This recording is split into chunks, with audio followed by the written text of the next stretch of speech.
that you have as much right as the Koch brothers or billionaires out there. You have the right to shape the future of our country.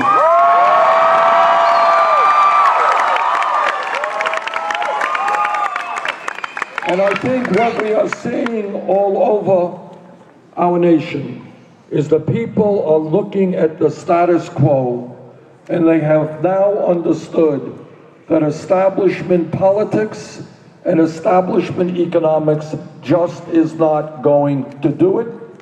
They understand that we have got to stand up to a billionaire class whose greed is destroying our economy.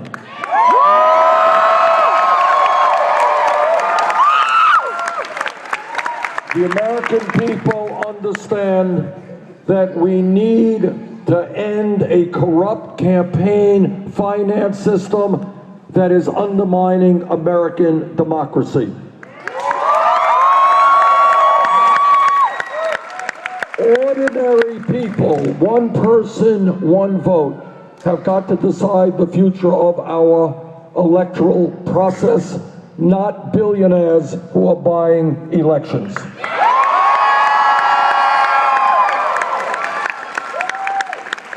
We have also got to overturn a rigged economy.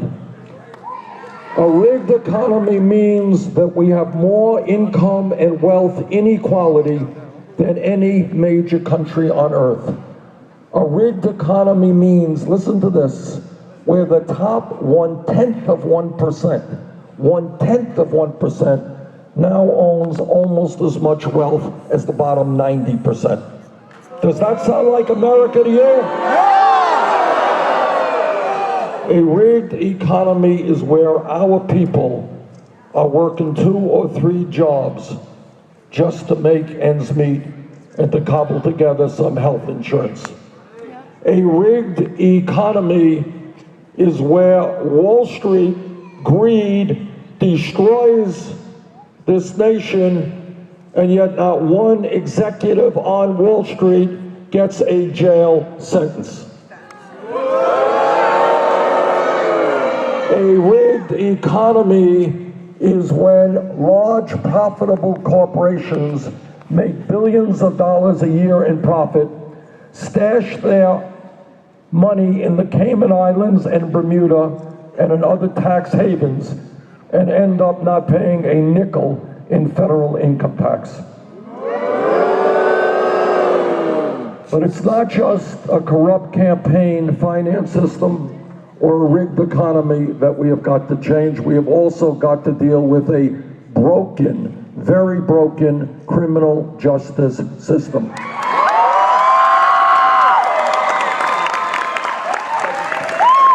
It is not acceptable to me, nor do I think it is acceptable to anyone here, that we have more people in jail than any other country on earth. 2.2 million people, and we're spending $80 billion a year to lock those people up. That is an outrage, and that has got to end.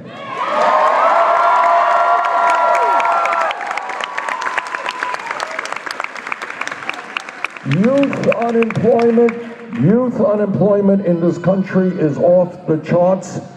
We have got to invest in jobs and education for our kids, not jails and incarceration.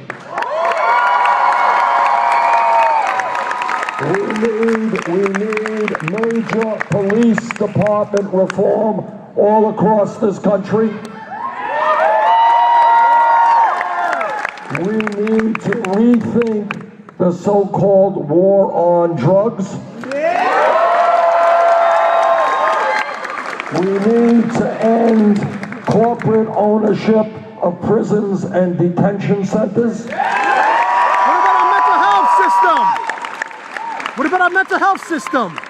We need to look at what's going on around other countries throughout the world, and we need to ask ourselves, how does it happen that we are the only major country on earth that does not guarantee health care to all of our people?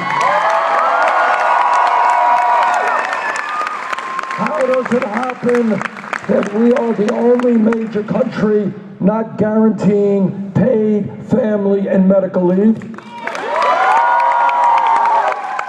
How does it happen that millions of our people graduate college deeply in debt and are paying off that debt for decades?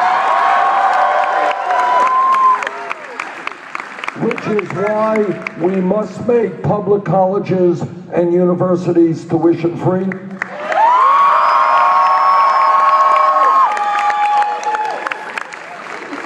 I am a member of the U.S. Senate Committee on the Environment, and let me tell you, I have talked to scientists all over our country and all over the world.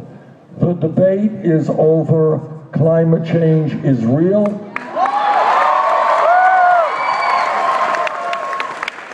And we have a moral responsibility to transform our energy system away from fossil fuel so that we leave this planet in a way that is healthy and habitable for our kids and grandkids.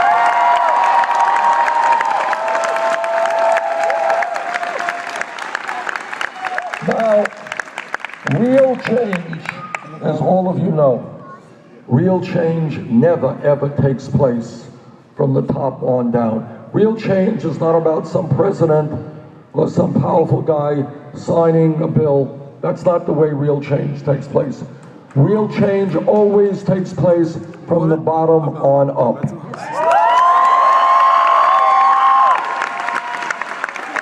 Whether it is the growth of the trade union movement, the civil rights movement, the women's movement, the gay movement, whatever it may be, change always takes place when millions of people demand that change and will not take no for an answer.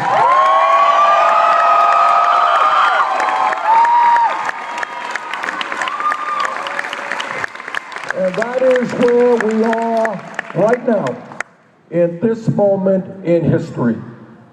We can stand together, take on the Donald Trumps of the world, not let him divide us up, or we can stand together as one people, take on the billionaire class, and create the kind of an America that we all know we can become.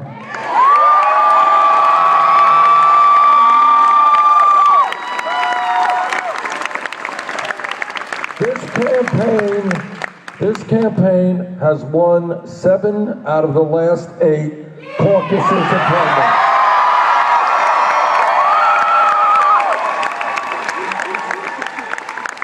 In other words, we're kind of on a roll.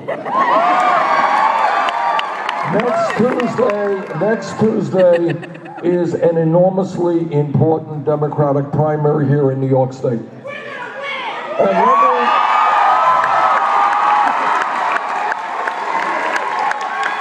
And this is what we have learned up to now. When there are large voter turnouts, we win. When there are low voter turnouts, we lose. I would hope very much that next Tuesday we will bring our friends and our aunts and our uncles and everybody we know out to vote. Let's have the largest voter turnout for a Democratic primary in history.